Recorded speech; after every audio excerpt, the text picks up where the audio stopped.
नमस्कार। अपनी जाने 11 जूनत याते अति दुर्भाग्यपूर्ण एक घटना घटिছিল। दुजन ट्राइबल माइनर्स वाली के दरखन करार पिछोत निर्मम हिसाबे हत्या करी। हत्या करी डेड बॉडी के आम गोसोत लटकाई दिसे विभिन्न बेलेग रूप दिवो कारणे 11 तारीख आमी एटा यूडी केस हिसाबे पालू।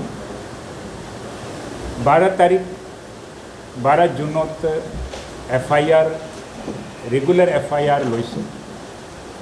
13 जूनत याते माननीय मुख्यमंत्री महोदय आहिसे निजे आही परियालोर लगत लोक करिसे आमाक निर्देश दिसे कि अति सोनकाले तदंत तो सम्पूर्ण करिब लागे। हेतु हिसाबे आमी जुआ 12 हफ्तात एटू केसोत तदंतोत आमार SIT टीम तदंत करी आसिले। 14 तारीख आमी SIT गठन करिसिलु।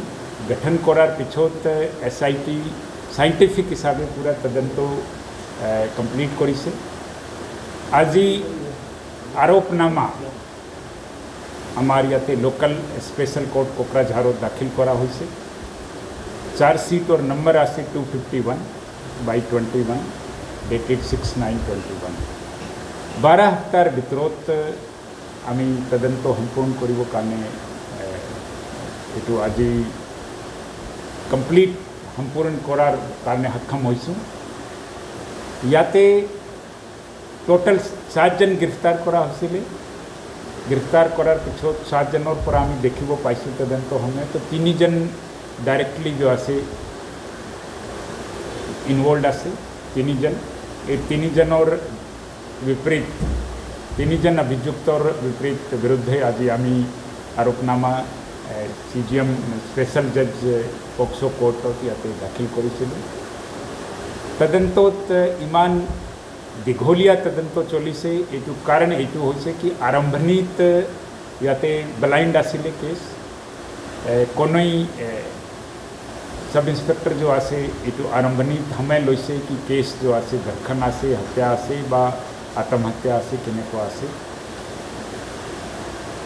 12 तारीख आमी जो प्रथम अभियुक्तक जेतिया गिरफ्तार करिसिलु तार पिछोत तार तदंतो करार पिछोत आमी विभिन्न धारणा प्राय 10टा मोबाइल फोन सीज करिसु। मोबाइल फोन और CDR एनालिसिस करी लोकर लोकेशन जेतिया घटनास्थलीत आमी पाइसु हेतु पिछोत आमार तदंतो आरम्भ होइसे। टोटल आमी 54 नंबर ऑफ सैंपल जो आसे कलेक्ट करी FSL एग्जामिनेशन कारणे गुवाहाटी पठा होइसिले। ये 54 सैंपल और रिपोर्ट आमी पालू FSL और पड़ा रिपोर्ट अभियुक्त सैंपल और लोगों सम्पूर्ण हिसाबे मिली गोल। आमार हाथोत यथेष्ट तथ्य आही पड़िले। एतु तथ्य आमी लिपिबद्ध करी আজি आरोपनामा याते कोर्टत दाखिल करिब कारणे सक्षम होइसु। याते यथेष्ट आमी तथ्य कोर्टत पेश करिसु। आमार काम जो आसे खाली FIR रेजिस्ट्रेशन करार पिछो तदंतो कराले बा चार्जशीट जमा करिले हेक ना हो जेतिया लोके सक्सेसफुल प्रोजिक्यूशन ना होबो कोर्टो तेतिया लोके आमार काम चली थाकिबो। और आमी आमार पूरा चेष्टा करिम कि जो अभियुक्त आसे एटू आईन मते हस्ती जो पाए जाते और परियालोक एटा संस्थापन करिबो कारणे आईन मते आमी जो आसे प्रक्रिया आरम्भ करिसु। याते 2 धारणा प्रक्रिया चलिबो आमार। एटा आसे पॉक्सो एक्ट मते।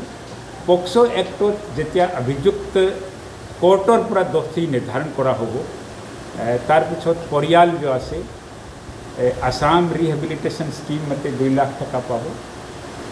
दुटा स्वाली कारणे 2 लाख दुटा परियाल पाबो जाते।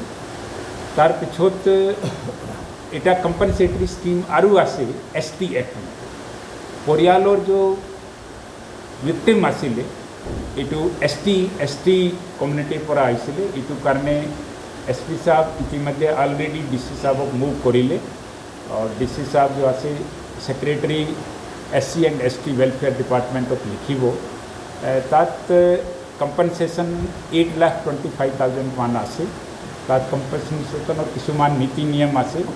FIR কৰাৰ লগে লগে 25% পায়। আজি আৰোপনামা দাখিল কৰিছোঁ আমি, ইয়াতে 50% পাবৰ কাৰণে তেওঁলোকৰ অথৰাইজ হৈ গ'ল। আৰু যেতিয়া অভিযুক্ত পূৰা দোষী হ'ব কোৰ্টৰ পৰা, তেতিয়া বাকী 25% পাব। এইটো এটা প্ৰক্ৰিয়া আছে, প্ৰশাসনৰ প্ৰক্ৰিয়া। এইটো আমি ইনশ্যোৰ কৰিম কি পৰিয়াল जो আছে কম্পেনসেশ্যন পায়। ইয়াতে SIT গঠন কৰিছিলোঁ। SITত চেয়াৰমেন হিচাপে এডিশ্যনেল SP পানেশ্বৰ আছিলে, DSP হেডকোৱাৰ্টাৰ পুনম পেগু আছিলে, OC কোকৰাঝাৰ থানাৰ তেতিয়া দিলীপ চেতিয়া ইন্সপেক্টৰ আছিলে, এতিয়া আমাৰ ইন্সপেক্টৰ বে আহি গ'ল। আৰু আমাৰ মেইন जो IO আছিলে এইটো সাব ইন্সপেক্টৰ বাসুমতাৰী, ইয়াত আছে ভাস্কৰ জ্যোতি বাসুমতাৰী। SIT গঠন কৰাৰ পিছত क्योंकि ST एक्ट আছে ইয়াতে, ST एक्टत হিচাপে আমি ST গঠন কৰিছিলোঁ। পক্সো एक्ट আছিলে। খুব ভালদৰে তদন্ত কৰিব কাৰণে তেওঁলোকৰ সক্ষম হৈছে। যথেষ্ট হাতত প্ৰমাণ আছে ইয়াতে দোষীক শাস্তি দিয়াৰ কাৰণে কোৰ্টৰ ফালৰ পৰা আইন মতে। মই STক ইয়াতে जो আছে মোৰ ফালৰ পৰা ভাল কাম কৰিবৰ কাৰণে তেওঁলোকক অভিনন্দন জনাইছোঁ, শুভেচ্ছা জনাইছোঁ। আৰু ইয়াতে সিনিয়ৰ অফিচাৰ হিচাপে মোৰ কেছটো ব্যক্তিগত হিচাপে এইটো কেছ আৰম্ভণিৰ পৰা চাইছিলোঁ।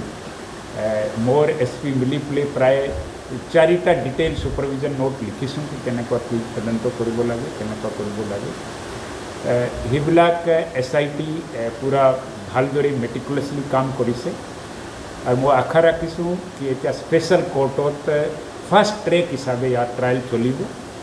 আৰু আইন মতে কোৰ্ট जो আছে অতি সোনকালে অভিযুক্তক দোষী আইন মতে जो আছে ট্ৰায়েল চলাবৰ কাৰণে সক্ষম হ'ব। ইয়াৰ ওপৰত 850 পেজৰ চাৰ্জশ্বিট আমি আজি অলপ আগতে কোৰ্টত জমা কৰিছোঁ।